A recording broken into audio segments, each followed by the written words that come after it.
Uma rixa antiga no mundo artístico voltou nos últimos dias, agora misturado com a política.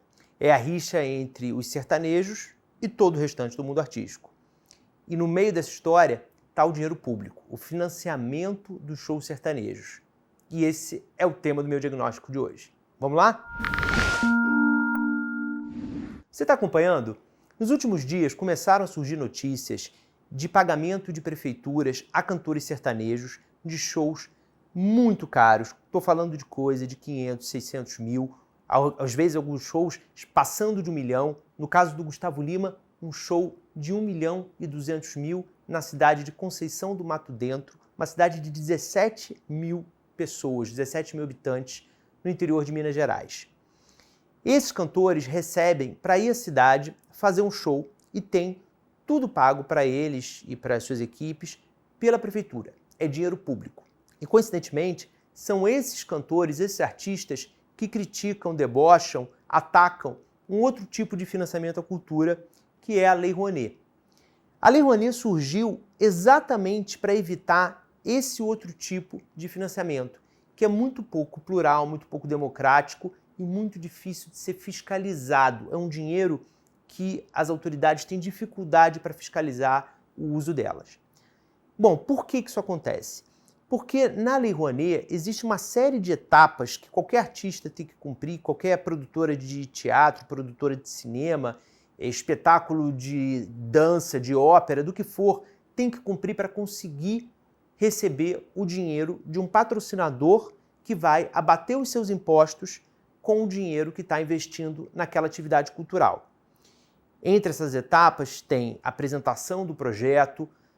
O projeto passa pela avaliação de um parecerista técnico que vai dizer se ele atende ou não atende os pré-requisitos da Lei Rouanet.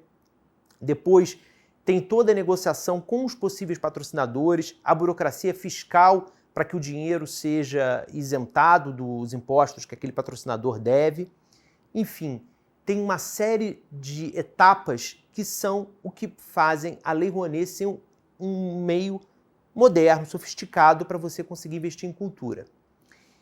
O outro lado, a outra possibilidade, que é a que os cantores sertanejos, não só eles, mas principalmente eles, usam país afora, mas que em outros tempos foram os cantores de axé ou os cantores de pagode, de acordo com as ondas de música muito popular, isso vai e vem e é uma forma que a prefeitura escolhe diretamente, sem nenhum tipo de licitação, porque como que você vai licitar um show do Gustavo Lima? É uma coisa única, ninguém oferece aquele serviço, somente o próprio cantor.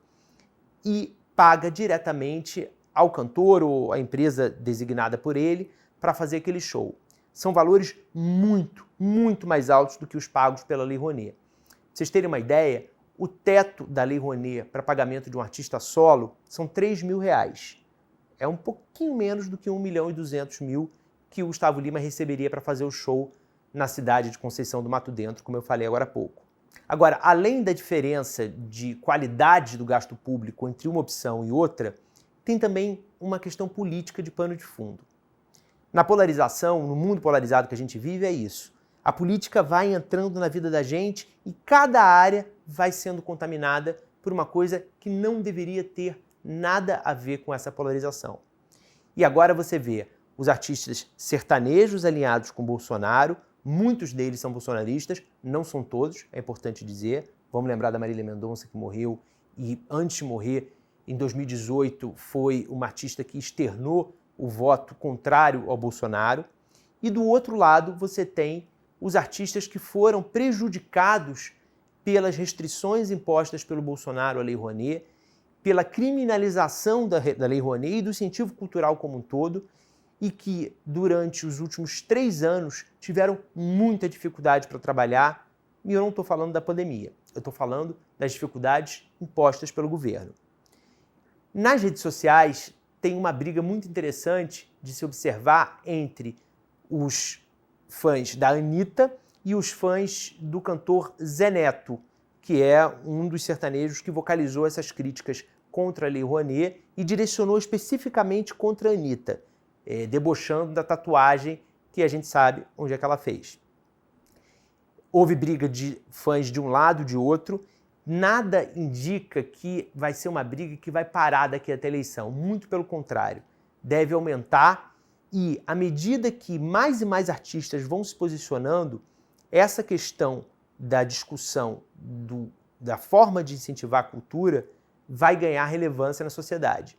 E isso é uma coisa boa, porque as pessoas tragadas pela fofocalhada da briga entre Anitta, Zé Neto e etc., vão parar para pensar numa coisa super importante.